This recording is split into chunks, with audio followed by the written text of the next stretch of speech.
आज हम पढ़ेंगे मानव स्वास्थ्य तथा रोग। तो रोग क्या है?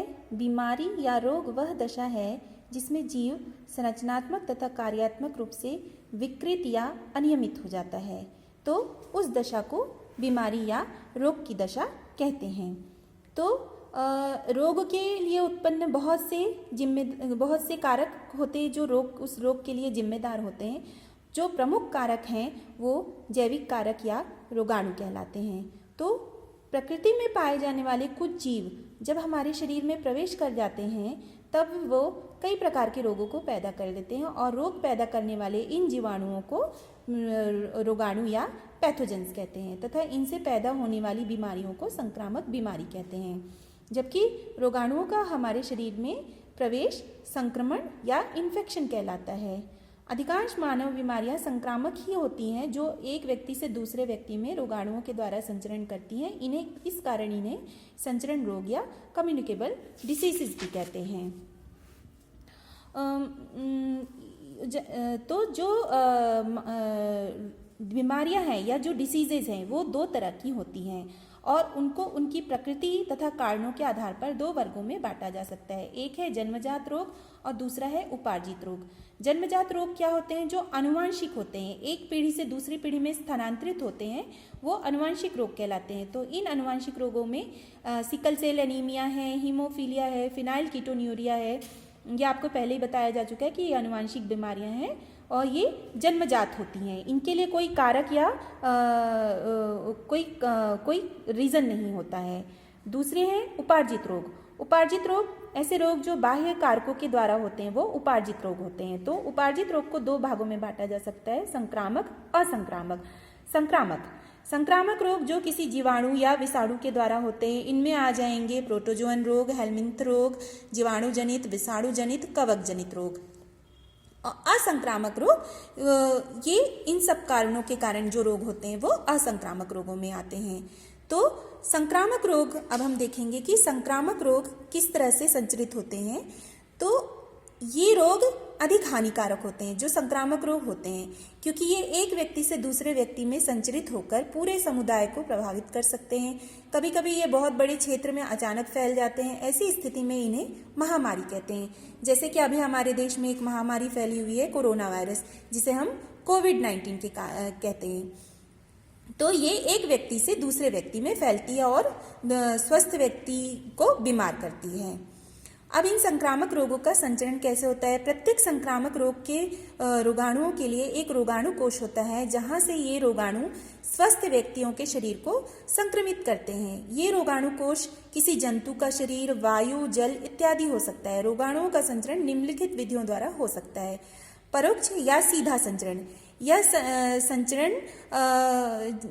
ऐसा संचरण है जिसमें रोगाणु सीधे रोगी से स्वस्थ व्यक्ति के शरीर में जाता है। यह संचरण निम्नलिखित विधियों द्वारा हो सकता है: रोगी तथा स्वस्थ व्यक्ति का स्पर्श होने से, थूक, छींक, सांस इत्यादि द्वारा संचरण, वस्त्र इत्यादि के द्वारा रोगी तथा स्वस्थ व्यक्ति का संपर्क होने से। तो कोरोना वायरस में भी इसी में आता है, जिसमें कि थूकने या छींकने से जो वायरस है वो एक व्यक्ति से दूसरे व्यक्ति में फैलता है। अपरोक्ष संचरण क्या है? अपरोक्ष संचरण वह संचरण है जिसमें रोगी तथा स्वस्थ व्यक्ति का सीधा संपर्क नहीं होता है। यह संचरण कुछ निश्चित वाहकों के द्वारा होता है और ये वाहक कीट या कोई दूसरा जंतु तथा स्वयं मनुष्य भी हो सकता है। तो ये अपरोक्ष संचरण में आता है। संक्रामक रोगों के प्रकार। तो जो संक्रामक रोग होते हैं जो जीवाणुओं के द्वारा फैलते हैं, तो उनके रोग कारकों के आधार पर संक्रामक रोग को हम इस तरह से बांट सकते हैं। पहला आ जाएगा प्रोटोजोअन रोग। प्रोटोजोअन रोग परजीवी प्रोटोजोआ जंतु के संक्रमण के कारण फैलते हैं, जैसे कि मलेरिया, कालाजार, पेचिस, निद्रा रोग, ये प्रोटोजोअन रोग में आएंगे। दूसरा है हेलमिंथ रोग। तो हेलमिंथ रोग विभिन्न प्रकार के कृमि अथवा हेलमिंथ के कारण उत्पन्न होते हैं, जैसे कि फाइलेरियसिस, एस्केरियसिस, टीनियसिस। ये सब कृमि या जिसे हम हिंदी में केचुआ कहते हैं, उनके द्वारा फैलते हैं। जीवाणु जनित रोग। तो ये परजीवी जीवाणुओं के संक्रमण के कारण होते हैं, जैसे कि टीबी है, टिटनेस है, हैजा है, ये जीवाणु जनित रोग में आएंगे। विषाणु जनित रोग, ये रोग विषाणुओं के संक्रमण के कारण होते हैं, जैसे कि चेचक है, बड़ी माता है, इन्फ्लुएंजा है, साधारण जुकाम है, ये वायरल डिसीजेज में आते हैं। कवक जनित रोग, ये रोग विभिन्न प्रकार के कवकों अथवा फंगस के द्वारा उत्पन्न होते हैं, जैसे कि दाद, खाद, खुजली, ये कवक जनित रोग में आता है। तो जो प्रोटोजोअन रोग है, प्रोटोजोअन रोग में हम देखेंगे मलेरिया। मलेरिया का संक्रमण या संचरण कैसे होता है? मलेरिया एक प्रोटोजोअन रोग है जो कि मादा एनोफिलिस मच्छर के काटने से शरीर में प्लाज्मोडियम के संक्रमण के कारण होता है। तो मलेरिया एक संक्रामक बीमारी है और इसका जो वाहक है वो प्लाज्मोडियम, इसका वाहक मादा एनाफिलीज मच्छर होती है जो कि प्लाज्मोडियम को एक व्यक्ति से दूसरे व्यक्ति में फैलाने का काम करती है। इसका रोग वाहक मलेरिया रोग प्लाज्मोडियम नामक प्रोटोजोअन परजीवी के संक्रमण के कारण होता है। इसकी बुखार की प्रकृति के आधार पर मलेरिया रोग 4 प्रकार का होता है। इसका वाहक क्या हो गया? तो मलेरिया का परजीवी वाहक मादा एनाफिलीज मच्छर होती है जिसके काटने से मलेरिया परजीवी व्यक्ति के रुधिर में पहुंच जाता है।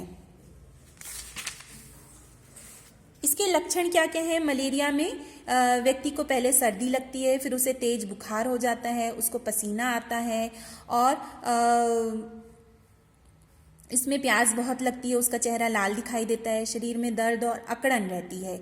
इसका उपचार कैसे किया जा सकता है? सबसे पहले मलेरिया से बचने के लिए जो मच्छर हैं और उनके जो लार्वा हैं उनको नष्ट किया जाता है और मच्छर अपने अंडे गंदे और स्थिर पानी में देते हैं। अतः घर के आसपास से गड्ढों से पानी निकलवा कर उसमें मिट्टी भरवा देना चाहिए और कहीं पे भी गंदे पानी को इकट्ठा नहीं होने देना चाहिए। घर की दीवारों पर डीडीटी छिड़काव करना चाहिए। प्रत्येक व्यक्ति को मच्छरदानी लगाकर सोना चाहिए और मलेरिया के लक्षण ही दिखते ही खून की जांच करवाकर कुनैन, पेलुड्रीन, कैमाक्यून, क्लोरोक्विन इत्यादि दवा लेने की सलाह दी जाती है।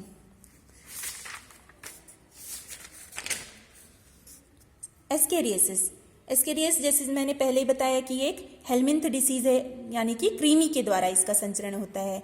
आंत का यह रोग एस्केरियासिस लुम्ब्रिकॉइड्स नामक कृमि के कारण होता है। रोगी मनुष्य के मल के साथ एस्केरिस के अंडे भूमि में मिल जाते हैं और इसे संक्रमित करते हैं। सब्जियों, कीड़े मकोड़ों, दूध देने वाले पशुओं के थनों की धूल, सामान्य धूल इत्यादि के द्वारा ये हमारे खाने पीने की वस्तुओं में पहुंचकर उसे संक्रमित करते हैं और भोजन के साथ साथ व्यक्ति की आंत में पहुंच जाते हैं। आंत में अंडे का कवच घुल जाता है और लार्वा पैदा होता है। यह आंत को भेद कर रक्त के साथ यकृत, फेफड़ों, हृदय इत्यादि को संक्रमित कर देता है। यह परजीवी हमारे आंत के पचे हुए भोजन पर निर्भर रहता है। इसके लक्षण क्या क्या है? पेट में तेज दर्द होता है, बेचैनी महसूस होती है, वृद्धि रुक जाती है एवं अपेंडिसाइटिस, अतिसार तथा हल्के बुखार की शिकायत रहती है। कभी कभी ये मस्तिष्क तथा गुर्दे में पहुंचकर उन्हें नष्ट कर देते हैं। ये एस्केरियासिस रोग के परजीवी कृमिक हैं। ये नर और मादा का चित्र है जो इस रोग को फैलाने का काम करते हैं। इसकी रोकथाम कैसे की जा सकती है? इसकी रोकथाम करने के लिए हमको सड़ी गली सब्जी, फल एवं दूषित जल के प्रयोग से बचना चाहिए और सब्जियों एवं फलों को धोकर ही प्रयोग करना चाहिए। स्वच्छता का ध्यान रखना चाहिए और भोजन से पूर्व हाथ अच्छी तरह से धोना चाहिए। अब हम देखेंगे बैक्टीरियल डिसीजेज में न्यूमोनिया। न्यूमोनिया क्या है? एक बैक्टीरियल डिसीज है जो कि स्ट्रेप्टोकोकस न्यूमोनी और हीमोफिलस इन्फ्लुएंजा नामक जीवाणु के संक्रमण के द्वारा होता है। ये जीवाणु फेफड़े की कुपिकाओं को संक्रमित करते हैं। इसके लक्षण क्या क्या है? एल्वियोली में एक तरल भर जाता है जिसके कारण सांस लेने में अत्यधिक कठिनाई होती है और ये बच्चों में प्रायः होता है निमोनिया रोग। और इसमें क्या होता है? बुखार आता है, शरीर अचानक ठंडा हो जाता है, सीने में कफ जमा हो जाता है और रोग की प्रचंडता अधिक होने पर होंठ एवं उंगलियों के नाखून स्लेटी से नीले रंग के हो जाते हैं और खून के रंग का बलगम या कफ निकलता है। इसका उपचार कैसे कर सकते हैं? ये एक जानलेवा अथवा घातक रोग है, अतः समय पर इसका उपचार करना अति आवश्यक होता है। इस रोग के उपचार के लिए एरिथ्रोमाइसिन, टेट्रासाइक्लिन एवं सल्फोनेमाइड जैसी प्रतिजैविक औषधियां उपयोग में लाई जाती हैं।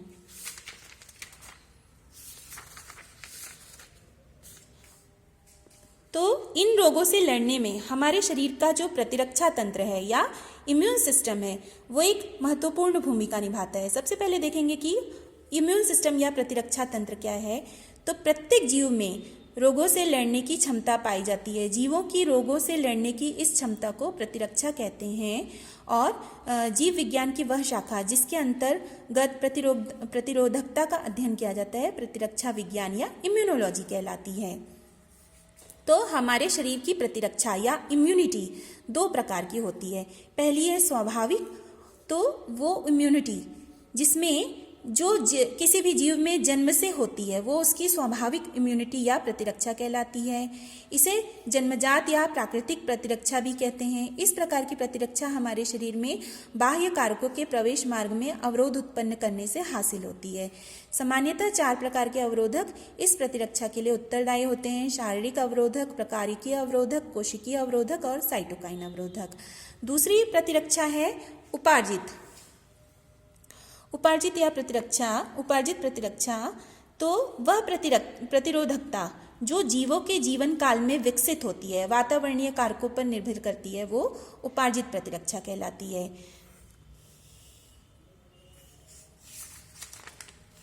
प्रतिरक्षा तंत्र की कोशिकाएं, तो हमारे शरीर में एक विशेष प्रकार की श्वेत रुधिर कोशिकाएं या ल्यूकोसाइट्स, जिन्हें लिम्फोसाइट्स कहते हैं, ये शरीर की प्रतिरक्षा तंत्र की मुख्य कोशिकाएं होती हैं। प्रतिरक्षात्मक तंत्र की लिम्फोसाइट्स 2 प्रकार की होती हैं, जिन्हें बी कोशिका और टी कोशिका कहते हैं। ये दोनों कोशिकाएं भ्रूणीय अवस्था में यकृत कोशिकाओं और वयस्क अवस्था में अस्थि मज्जा की कोशिकाओं द्वारा बनती हैं। कोशिका विभेदन के समय जो लिम्फोसाइट्स कोशिकाएं थाइमस ग्रंथि में प्रवेश कर जाती हैं, वे विकसित होकर बी कोशिकाएं बनती हैं। ये दोनों कोशिकाएं परिपक्व होने के बाद शरीर के रुधिर एवं लसिका में एक साथ परिसंचरित होते रहते हैं। इनमें से टी कोशिकाएं कोशिकीय प्रतिरक्षा और बी कोशिकाएं प्रतिरक्षों के निर्माण के लिए जिम्मेदार होती हैं। प्रतिरक्षा क्या है? प्रतिरक्षी पदार्थ या एंटीबॉडीज क्या हैं? तो जब कभी शरीर में कोई बाह्य पदार्थ या रोगजनक का संक्रमण होता है तो वह शरीर के अंदर पहुंचने के पश्चात प्रतिरक्षात्मक तंत्र को उद्दीप्त करता है। इस बाह्य पदार्थ या रोगजनक को ही प्रतिजन या एंटीजन कहते हैं। इन प्रतिजनों की अनुक्रिया में बी कोशिकाएं रुधिर में एक विशिष्ट प्रकार के प्रोटीन बनाती हैं, जो कि रोगजनकों या प्रतिजनों से क्रिया करके उन्हें नष्ट करने का प्रयास करती हैं। इस विशिष्ट प्रोटीन को प्रतिरक्षी या एंटीबॉडी कहते हैं। टी कोशिकाएं बी कोशिकाओं को इस कार्य में सहयोग करती हैं। प्रतिरक्षी पदार्थ इम्यूनोग्लोबिन नामक प्रोटीन से बने होते हैं। प्रत्येक प्रतिरक्षी अणु में 4 पॉलीपेप्टाइड श्रृंखला होती हैं। ये एक प्रतिरक्षी पदार्थ या एंटीबॉडी मॉलिक्यूल का स्ट्रक्चर है। इसमें 4 पॉलीपेप्टाइड 1, 2, 3, 4 पॉलीपेप्टाइड श्रृंखलाएं होती हैं जो मिलकर एक एंटीबॉडी मॉलिक्यूल का निर्माण करती हैं। और ये जो पॉलीपेप्टाइड श्रृंखलाएं हैं आपस में डाइसल्फाइड बॉन्ड्स के द्वारा जुड़ी हुई रहती हैं। इनमें से 2 हल्की होती हैं और 2 श्रृंखलाएं भारी होती हैं। ये लाइट चेन और हैवी चेन कहलाती हैं। हैवी चेन में अमीनो अम्ल की संख्या अधिक होती है। पॉलीपेप्टाइड श्रृंखला को H2L2 के रूप में दर्शाया जाता है। अधिकांश प्रतिरक्षी एकलक या मोनोमर की भांति कार्य करते हैं। प्रतिरक्षी के पॉलीपेप्टाइड Y आकार की संरचना बनाते हैं। Y संरचना की निचली भुजा भारी श्रृंखलाओं की बनी होती है, जबकि ऊपरी भुजा में हल्की एवं भारी दोनों प्रकार की पॉलीपेप्टाइड श्रृंखलाएं पाई जाती हैं। जो प्रतिरक्षी पदार्थ या एंटीबॉडी मॉलिक्यूल हैं वो 5 प्रकार के होते हैं: immunoglobulin A, immunoglobulin D, immunoglobulin E, immunoglobulin G और इम्यूनोग्लोबुलिन M। तो एक प्रतिरक्षी पदार्थ या एंटीबॉडी मॉलिक्यूल का ये स्ट्रक्चर है।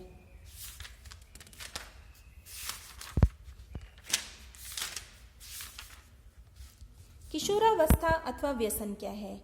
किशोरावस्था का अर्थ एक अवधि और एक प्रक्रिया दोनों से है। 12 से 18 वर्ष की आयु की अवधि को किशोरावस्था माना गया है। दूसरे शब्दों में किशोरावस्था बचपन और प्रौढ़ावस्था को जोड़ने वाला एक पुल है। किशोरावस्था के दौरान व्यक्ति में बहुत से शारीरिक, व्यवहारिक, मानसिक एवं मनोवैज्ञानिक परिवर्तन होते हैं। अतः यह अवस्था बहुत ही नाजुक होती है, क्योंकि जिज्ञासा जोखिम उठाने तथा उत्तेजना के प्रति आकर्षण किशोरावस्था में ही अधिक होती है और इस तरह इन सब के कारण किशोरावस्था में ही अपराध ज़्यादा होते हैं, जिन्हें कि बाल अपराध कहा जाता है। किशोरावस्था की प्रमुख समस्या क्या है? व्यसन है, व्यसन या नशा है। तो व्यसन किशोर या युवा वर्ग की एक सर्वाधिक महत्वपूर्ण समस्या है, क्योंकि युवा वर्ग विभिन्न कारणों से विभिन्न प्रकार की नशीली औषधियां एवं नशीले पेय पदार्थों का लगातार सेवन करके उसका आदी होता जा रहा है। शारीरिक तथा मानसिक रूप से नशीली दवाओं एवं नशीले पदार्थों पर निर्भरता एडिक्शन या व्यसन कहलाती है।